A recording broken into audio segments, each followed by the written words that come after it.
لينين الذي كان تلميذ بلانكوف طبق الداروينية تماما على المجتمع، فقتل بقسوة الجماعات البشرية التي كان يراها قطيعا من الحيوان.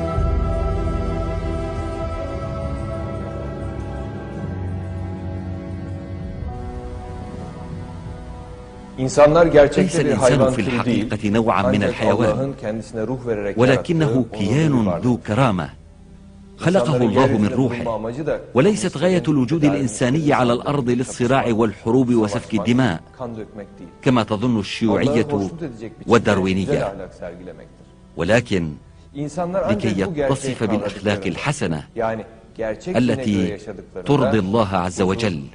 إلا أن الإنسان إذا فقه هذه الحقيقة وعاش بهذا الإيمان يفوز بالسعادة والطمأنينة.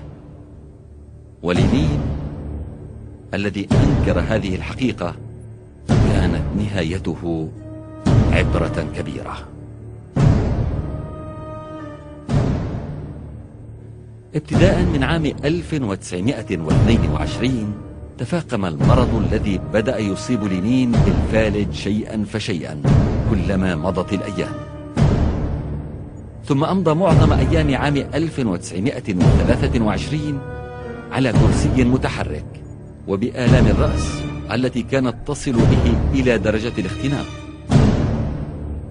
وفي آذار عام 1923 أصيب بأزمة حادة، وبعدها فقد الاتزان في كلامه،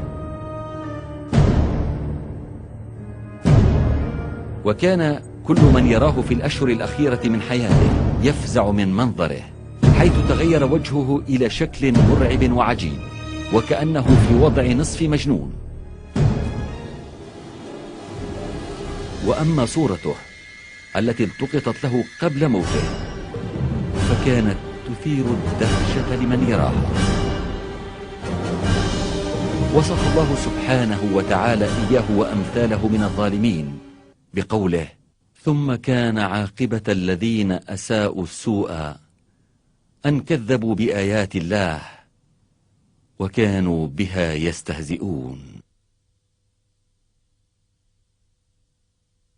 ويوم تشقق السماء بالغمام ونزل الملائكة تنزيلا